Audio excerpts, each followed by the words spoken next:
Bulldozer culture, এই যে mob culture তৈরি করলেন ডক্টর ইউনূস, এবং আপনারা কিছুদিন আগে দেখেছেন 2-3 দিন আগে যে প্রাক্তন নির্বাচন কমিশনারকে তাকে জুতা দিয়ে পিটানো হলো এবং তারপরে পুলিশের হাতে তুলে দেওয়া হলো। দেশের সার্বভৌমত্ব রক্ষার্থে যারা ব্যর্থ তারা কি করে শান্তি রক্ষা মিশনে গিয়ে। হ্যাঁ, আর্মি সম্বন্ধে এই কথাটা অবশ্যই বলা যায়, আপনারা যারা কথা বলতে চান অথচ বাংলাদেশে বসে কথাগুলো বলতে পারছেন না, আপনাদের কাছে আমার বিশেষভাবে অনুরোধ, বাংলাদেশের সকল জেলার, সকল উপজেলার, সকল জায়গা থেকে যে ধরনের অত্যাচার, অন্যায়, অবিচার ঘটছে সেসবগুলো আমাদেরকে জানান। আমরা প্রতিনিয়ত এই জিনিসগুলো আপনাদের সামনে তুলে ধরবো। ভাইয়া, অবশ্যই আপনি স্টেট ডিপার্টমেন্টের কাছে এই প্রশ্নটা করবেন। অবশ্যই আমি করবই, শুধু না, তাদেরকে লিখিতভাবে জিজ্ঞেস করেছি যে বাংলাদেশে যে হিন্দুদের উপর সরাসরি অত্যাচার করা হচ্ছে, বাংলাদেশের প্রতিটি মানুষ এখন অত্যাচারিত। বাংলাদেশের সাধারণ মানুষ, কালকে বা পরশুদিন দেখা গেল একজন আর্মি মেজর, উনি একজন অধ্যক্ষকে গ্রেফতার করছেন কারণ উনি নাকি আওয়ামী লীগের কে সুসংগঠিত করার জন্য দায়ী। এটা আপনার কাজ নয়, এবং বাংলাদেশে আওয়ামী লীগ নিষিদ্ধ সংগঠন নয়, যেমন জামায়াতে ইসলাম নিষিদ্ধ সংগঠন নয়, যেমন বিএনপি নিষিদ্ধ সংগঠন নয়। অতএব আর্মির কাজ এই বিষয়টা নয়, এবং আপনারা আর্মির বিষয়টা ইতিমধ্যে জানেন যে আর্মি এই ধরনের কাজগুলোকে বাংলাদেশে প্রশ্রয় দিচ্ছে বলেই এখনো পর্যন্ত এই মব যে কালচার, যে মব যে অন্যায়, এসবগুলো হচ্ছে। এবং এটার বিচারের জন্যে বিশ্বব্যাপী যে আন্দোলন গড়ে তুলেছে ইতিমধ্যে বাঙালিরা, যেমন লন্ডনের কথা চিন্তা করেন, সেখানে টাইমস স্কোয়ারের কথা চিন্তা করেন, সেদিন এরকম ভাবে প্রতিনিয়তই বাংলাদেশ সরকারের যে অ্যাট্রোসিটির অত্যাচার মানুষ নিতে পারছে না, যেমন রাসেল আমির বলছেন এই অত্যাচার আর নিতে পারছি না আমরা। অবশ্যই আমি আপনার সাথে শতভাগ একমত যে এই ধরনের অত্যাচার আমাদের বাংলাদেশের ইতিহাসে, যখন বাংলাদেশ জন্ম নিল 1971 সালের 16ই ডিসেম্বর বিজয় আসলো, জন্ম নিল 26শে মার্চ স্বাধীনতা ঘোষণার মাধ্যমে, তারপর থেকে বাংলাদেশে যতগুলো সরকার এসেছে, কোন সরকারের আমলে বাংলাদেশের মানুষ এতভাবে অত্যাচারিত হয়নি। বাংলাদেশের মানুষ ধর্মপ্রাণ মানুষ, যারা মুসলিম তারা ধর্মপ্রাণ, যারা হিন্দু তারা ধর্মপ্রাণ, যারা বৌদ্ধ তারা ধর্মপ্রাণ, প্রত্যেকটি মানুষ ধর্মপ্রাণ, এবং তাদের নিজস্ব ধর্মের উপাসনালয় তাদের কাছে তাদের আত্মার একটি স্থান। সেখানে রাষ্ট্র যখন সেটা নিরাপত্তা দিতে ব্যর্থ হয়, রাষ্ট্র যখন সেই ব্যবস্থাটাকে ঘুরিয়ে দেয় বোল্ডোজার দিয়ে, তখন সেই দেশে আর আইনের শাসন বা একটা সভ্য সমাজ হিসাবে আর তুলনা করা যায় না। অতএব আমরা যারা বিশ্বব্যাপী ছড়িয়ে আছি এবং বাংলাদেশকে ভালোবাসি, বাংলাদেশ সম্বন্ধে আমাদের প্রতিনিয়ত চিন্তা হয়, তাদের পক্ষ থেকে বর্তমান ডক্টর ইউনূস সরকারকে বলতে চাই যে আপনার দিন আসলে ফুরিয়ে এসেছে। আপনি এই ধরনের অ্যাট্রোসিটি, বুলডোজার সরকার আপনাকে বলা হচ্ছে, এবং আপনাকে বলা হচ্ছে হিটলারের চেয়ে আপনি কোনো অংশেই কম নন, এবং আপনার প্রেস সচিব বলছেন বাংলাদেশে নাকি এই মুহূর্তে পৃথিবীর এমনকি উন্নত দেশের আমেরিকার চেয়েও বেশি প্রেস ফ্রিডম।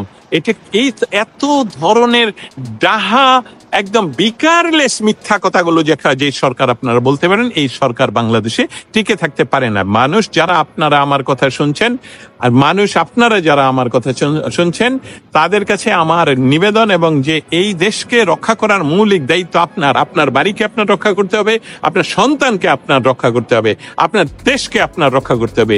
যেই দেশের পাশাপাশি ছোট কাল থেকে বাঙালি হিসাবে আমি বড় হয়েছি, মুসলিম ফ্যামিলিতে আমার বন্ধু স্বপন, সঞ্জন রয় সমস্ত কিছু বড় হয়েছে, পাশাপাশি আমরা ঈদে আমাদের বাড়িতে তারা আসতো, তাদের পুজোতে আমরা যেতাম, সেই সবগুলো এখন বন্ধ করে দিয়ে আপনি মন্দির ভেঙে দিচ্ছেন বুলডোজার দিয়ে, এবং সেটা লাইভ প্রচারিত হচ্ছে বিশ্বব্যাপী।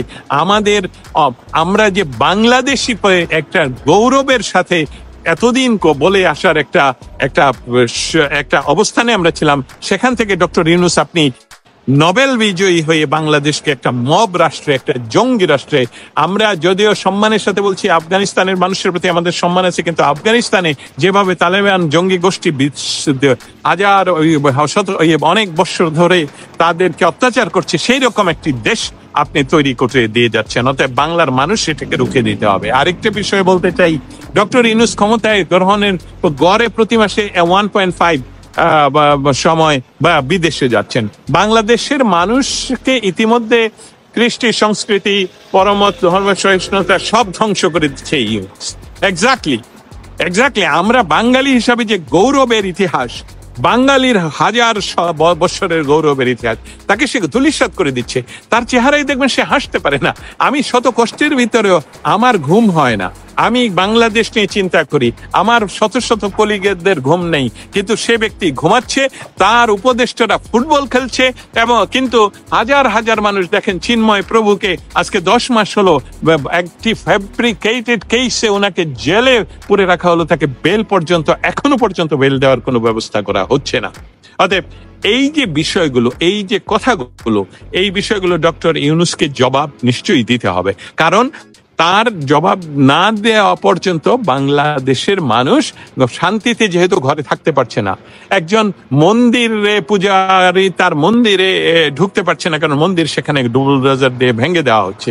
আবার একই সাথে মানুষকে তার সে হিন্দু বলে তাকে ব্লাসফেমি তথা ধর্মীয় অবমাননার কথা বলে মব সৃষ্টি করে অত্যাচার করে ফিজিক্যালি মেরে তাকে পুলিশের হাতে তুলে দেওয়া হচ্ছে, এবং সেই পুলিশ আবার গ্রেফতার করে নিয়ে যাচ্ছে জেলে। আপনি পুলিশ বাহিনীদেরকে বলতে চাই, যারা আমার কথা শুনছেন, আমার আত্মীয় স্বজনের মধ্যে বহু পুলিশ রয়েছে, যারা আমার কথা শুনছেন, আপনাদের কাছে একটা কথা সরাসরি আমি বলতে চাই যে আপনাদেরকে, আপনাদের 3,500 পুলিশকে এই সরকারের মব বাহিনী হত্যা করেছে, এবং আপনাদের এমনকি আপনাদের লাশকে তারা ঝুলিয়ে রেখেছে, আপনাদেরকে পুড়িয়ে মেরেছে। অতএব আপনাদের কাছে আমি ওয়াশিংটন ডিসি থেকে এই রিকোয়েস্ট, এই আবেদন করছি, আপনারা এই সরকারের পক্ষে আর কাজ করবেন না, কারণ এই সরকার আপনাদেরকে ব্যবহার করে মানুষকে অত্যাচার করবে। এই সরকারের প্রতি গত অগাস্ট মাসে হয়তোবা একটা বিরাট একটা গোষ্ঠী মানুষের আস্থা ছিল, যারা দুর্নীতিবাজ রাজনীতিবিদ ছিলেন, তাদেরকে জেলে নিয়ে বাংলাদেশে একটা সুস্থ গণতান্ত্রিক পরিবেশ, better then what ever we had, এরকম একটা ধারণা উনি দিয়েছিলেন। কিন্তু আপনারা জানেন, পুলিশ আমাদের ভাই, পুলিশ হত্যার বিচার অবশ্যই করতে হবে। পুলিশ আপনার ভাই, আমার ভাই, এবং বাংলাদেশে 400 থানা ঘুরিয়ে পুড়িয়ে দেওয়া হয়েছে। অতএব এই বিচার বাংলাদেশে হবেই। এটা কোনো ধরনের যে ধরনের অ্যামনেস্টি অথবা ইনডেমনিটি যেটাই বলে হোক না কেন বন্ধ করা হয়েছে বা তাদের বিচার হবে না বলে কথা দেওয়া হয়েছে, অবশ্যই নয়, বাংলাদেশের বিচার হবে।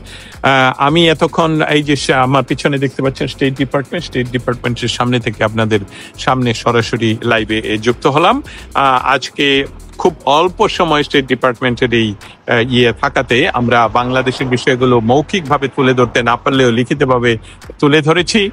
তাজুল ইসলামের কথা কিছু বলুন। তাজুল ইসলাম, আপনি তাজুল ইসলাম বলুন, কোন তাজুল ইসলামের কথা বলতে আমি চাই? তাজুল ইসলাম বলতে আপনি কি বলতে চাচ্ছেন অ্যাডভোকেটের, মানে যিনি? ভাইয়া, আপনার জন্য শুভকামনা, দোয়া, ভালোবাসা রইল। অবশ্যই, থ্যাংক ইউ সো মাচ আপনার জন্য। হ্যাপি খান, আপনি ভালো থাকবেন। আপনাদের আরো কোনো প্রশ্ন, যাদের কোনো প্রশ্ন আপনারা করতে চান আমাকে করতে পারেন, তার উত্তর দেওয়ার চেষ্টা করব। বাংলাদেশের পরিস্থিতি দিন দিন গভীর থেকে ক্যাঙ্গারো কোর্টের, হ্যাঁ বুঝতে পারছি, ক্যাঙ্গারো কোর্টের। আমি আসলে তার সম্বন্ধে কি বলবো? আমি ওয়াশিংটন ডিসি থেকে ওনার সম্বন্ধে কিছু বলতে গেলে, তার সম্বন্ধে বলতে গেলে সে অবশ্য খুব গুরুত্বপূর্ণ পেয়ে যাবে। যেই কোর্টের এক বিষয়টা হলো বাংলাদেশের স্বাধীনতা সংগ্রামের সময়, আমাদের মুক্তি সংগ্রামের সময় আমাদের বাংলাদেশের মানুষ এবং মুক্তিকামী মানুষ, এবং আমাদের আমেরিকা এখনো কেন ইউনূসকে সমর্থন করছে, ডোনাল্ড ট্রাম্পকে আমরা তাজুলেরটা শেষ করে আসি। তাজুলের বিষয়টা হলো যে সেই যে আন্তর্জাতিক অপরাধ ট্রাইব্যুনাল, সেটাকে থেকে বিচার হওয়ার কথা। এই ট্রাইব্যুনালটা তৈরি হয়েছে যখন স্বাধীনতা সংগ্রামের সময় যেই মানুষগুলোকে তারা হত্যা করেছে, বাংলাদেশের সপক্ষের মানুষকে হত্যা করেছে, শিশু নির্যাতন করেছে, মেয়েদেরকে রেপ করেছে, এবং সেই সকল বিচারগুলো এখানে হওয়ার কথা। সেখানে রাজনৈতিক বাংলাদেশ কেন, পৃথিবীর সমস্ত রাজনীতিবিদরাই এমন একটা অবস্থানে থাকেন যে তারা ক্ষমতাচ্যুত হলে তাদের উপর বিভিন্ন কেস কাবারি হতেই পারে, এবং সেটাই স্বাভাবিক হোক আর অস্বাভাবিক হোক, সেটার জন্য এই ক্যাঙ্গারো কোর্টে হয়, এই তাজুলের ক্যাঙ্গারো কোর্টে হওয়ার কথা না, সেটা স্বাভাবিক নর্মাল কোর্টে হওয়ার কথা। টেম্পল বা মন্দির ভেঙে দেয়া বুলডোজার দিয়ে বাংলাদেশে ডক্টর ইউনূস একটি কালচার সৃষ্টি করেছেন, যে কালচারটাকে বলা যায় বুলডোজার কালচার। আসসালামু আলাইকুম স্যার, কেমন আছেন? ওয়ালাইকুম আসসালাম, আমি ভালো আছি। আপনাদের সামনে আসলাম স্টেট ডিপার্টমেন্ট থেকে ব্রিফিং শেষে। আজকে ইচ্ছা করেই প্রতিদিন যেখান থেকে আমি বিল্ডিং এ আসি সেখানে উপস্থিত বাংলাদেশের হিন্দুদের মন্দির ভাঙ্গা বিষয়ে কিছু বলুন। অবশ্যই এই বিষয়টা নিয়ে আসলে আপনাদের সামনে কথা বলার জন্য এসেছি। লালমনিরহাটে কয়েকদিন আগেই দুইজন নাপিতকে এবং পিতা এবং পুত্রকে অনেকটা মিথ্যা মব সৃষ্টি করে তারা চুল কেটে পয়সা না দেওয়ার জন্য তারা হিন্দু বলে বা তারা নাপিত বলে তাদেরকে অত্যাচার করা হয়, মারা হয় এবং তারপর পুলিশের হাতে তুলে দেওয়া হয়। এটা অত্যন্ত একটি ন্যাক্কারজনক ঘটনা যেটা ডক্টর ইউনূস ঘটাচ্ছেন বাংলাদেশে। কারণ এখানে কোনো ক্রমেই ধর্মের অবমাননার কথা যেটা বলা হয়েছে, এবং সেখানে তাদেরকে আবার পুলিশের হাতে তুলে দেয় এবং পুলিশ তাদেরকে গ্রেফতার করে নিয়ে যাওয়া এবং এখন পর্যন্ত তাদেরকে ছেড়ে না দেওয়া, এই সার্বিক বিষয়গুলো খুব বাংলাদেশের ইতিহাসের জন্য, বাংলাদেশের মানুষের জন্য, এই সভ্য বাংলাদেশের যে আমরা যে একটা সভ্য জাতি, সেটার জন্য খুবই অবমাননাকর, এবং এর জন্য ডক্টর ইউনূস সম্পূর্ণভাবে দায়ী থাকবেন। এটা আমার সাথে যারা ইতিমধ্যে এই বিষয়গুলো নিয়ে প্রেস ক্লাব সহ ওয়াশিংটন ডিসি প্রেস ক্লাবের সাংবাদিকদের সামনে যখন কথাটা তুলে ধরেছি, এবং সেই সাথে আজকে স্টেট ডিপার্টমেন্টেও এই কথা তুলে ধরার চেষ্টা করেছি। আজকে 12 ঘন্টা আগে বাংলাদেশে দিনের সময় দেখা গেল যে বুলডোজার দিয়ে ডক্টর ইউনূসের বাহিনী বাংলাদেশের একটি ঢাকা শহরের একটি মন্দিরকে গুড়িয়ে দিচ্ছে, ভেঙে দিচ্ছে। প্রথম কথাটা হলো যে এটা একটা মন্দির, এটা ধর্মীয় উপাসনালয়। একটা ধর্মীয় উপাসনালয়ের উপর আঘাত করতে গেলে বা এটাকে সরাতে গেলে, বন্ধ করতে গেলে নিশ্চয়ই কিছু প্রসিডিউর মেনটেন করতে হয়। জায়গাটা যদি বেদখলই হয়ে থাকে সেটার জন্য তাদেরকে নোটিশ দেয় এবং একটা নির্দিষ্ট জায়গায় তাদেরকে সরে যাওয়ার জন্য সময় দেওয়া প্রয়োজন। কিন্তু সেটা না করে সেই মন্দিরকে আমরা লাইভে দেখলাম যে তারা বুলডোজার দিয়ে ভেঙে দিচ্ছে, গুঁড়িয়ে দিচ্ছে। একটি কথা এখানে স্মরণ রাখতে হবে, প্রত্যেক ধর্মের প্রতি আমার সম্মান।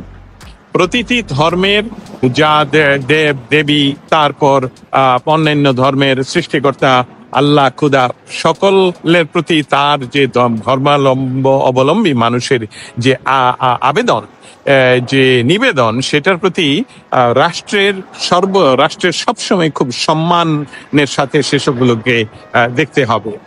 তাই আমি ধরে নিলাম যে এই দুর্গা মন্দিরটি যদি এমন কোনো জায়গায় হয়ে থাকে যেখানে আসলে পারমিশন নেই, সেখান থেকে তাকে সরে যেতে হবে, তাহলে অবশ্যই এটার জন্য যেটা প্রয়োজন ছিল যে বাংলাদেশের আইন অনুসারে তাদেরকে নোটিশ দেয়া এবং তাদেরকে সময় দেয়া এবং কোর্টের আদেশ আনা যে আপনাদেরকে এখান থেকে সরে যেতে হবে। কিন্তু এবং বিল্ডিং ভাঙ্গার যে বিষয়টা, সেটা না হয় এইভাবে দেখলাম যে বিল্ডিংটা ভাঙ্গা হয়েছে, কিন্তু বিল্ডিং এর সাথে সাথে যে কাজটুকু যেটা হলো যে যেটা দেখা গেল সরাসরি, সেটা কি দেখা গেল যে সেখানে মন্দিরে রাখা মূর্তিগুলোকে ভেঙে দেওয়া হচ্ছে। এটা কিন্তু ধর্মীয় অবমাননা, ধর্মের উপর আঘাত হয়। অতএব লালমনিরহাটে যে ঘটনা, যে ব্লাসফেমি অথবা ধর্মীয় অবমাননার কথা বলে যে দুইজন পিতা এবং পুত্রকে জেলে পাঠানো হলো, ঠিক এখানে রাষ্ট্র তাদের বুলডোজার দিয়ে যখন মন্দিরের ভেতরে অবস্থিত তাদের দেবদেবীর দেবদেবীকে ভেঙে দেওয়া হয়, এটা রাষ্ট্রীয়ভাবে ধর্মীয় অবমাননা। আমি এই কথাগুলো আজকে স্টেট ডিপার্টমেন্টে এখানেও তুলে ধরার চেষ্টা করেছি। আপনারা হয়তোবা আমাদের আবহাওয়া দেখে বুঝতে পারছেন যে আমেরিকাতে এই মুহূর্তে চরম, এবং বাংলাদেশে এরকম গরম আমি উপলব্ধি করিনি, এর একটা চরম একটা আবহাওয়া এখানে। বাংলাদেশে এরকম গরম আবহাওয়ায় সকলে ঘর্মাক্ত হয়ে যান, ঘাম ঝরে, কিন্তু এখানে কিন্তু যেহেতু এখানে আর্দ্রতা কম, সেই জন্য ঘাম ঝরছে না। আজকে মাত্র 20 মিনিট সময় পেয়েছিলাম আমরা প্রশ্ন করার জন্যে। উপপ্রধান মুখপাত্র ছিলেন টমি, তিনি 20 মিনিট পরেই আসলে পোডিয়াম ছেড়ে চলে যান, এবং তার জন্য আমাদের আসলে তেমন কোনো প্রশ্ন আর করা হয়ে ওঠেনি আজকে। তবে আমি বাংলাদেশে যে মন্দির ভাঙ্গা হলো রাষ্ট্রীয় পৃষ্ঠপোষকতায় এবং ইয়ে দিয়ে, যেটাকে বুলডোজার দিয়ে, সেই বিষয়টা নিয়ে আমি পররাষ্ট্র দপ্তরে ইতিমধ্যে লিখিতভাবে তাদের জবাব চেয়েছি, তাদের কাছে এটা তুলে ধরেছি এবং তাদের কাছ থেকে জানতে চেয়েছি যে এটা তারা সমর্থন করে কিনা এবং এটা নিয়ে তারা কোনো ধরনের প্রতিবাদ বা কোনো বিষয় বাংলাদেশ সরকারের সাথে আলাপ করবে কিনা। প্লিজ দয়া করে আমাকে একটু লিখে জানান, তাহলে বুঝতে পারবো যে আমার কথাগুলো শোনা যাচ্ছে। আমাদের বাংলাদেশ বাঙালিদের বাংলাদেশ, বাংলাদেশকে স্বাধীন করা হয়েছিল 4টি স্তম্ভের, মৌলিক স্তম্ভের উপর ভিত্তি করে। তার একটি স্তম্ভের কথা আমরা বলতে চাই যে এই বাংলাদেশটা কোনো ধর্মের জন্য নয়, এটা ইসলামের জন্য নয়, এটা হিন্দুর জন্য নয়, এটা বৌদ্ধের জন্য নয়, এটা খ্রিস্টানের জন্য নয়, এটা ইহুদিদের জন্য নয়। এ দেশটা হবে বাঙালির, বাংলাদেশ। এখানে সমস্ত মানুষের, সমস্ত ধর্মের অনুসারীদের তাদের স্ব ধর্ম প্রতিপালনের সুযোগ থাকতে হবে। এই ডক্টর ইউনূসের নেতৃত্বে বাংলাদেশ যে বেদখল হয়ে 71কে মুছে দেওয়ার জন্য যে কাজগুলো উনি করছেন, সেই কাজগুলোর ধারাবাহিকতায় মন্দির ভেঙে দেওয়া হলো, গুড়িয়ে দেওয়া হলো, বুলডোজার দিয়ে 32 নম্বর ভেঙে দেওয়া হলো। বাংলাদেশের আতর ঘর যেটাকে বলা হয়, সেটাকে বুলডোজার দিয়ে, এই যে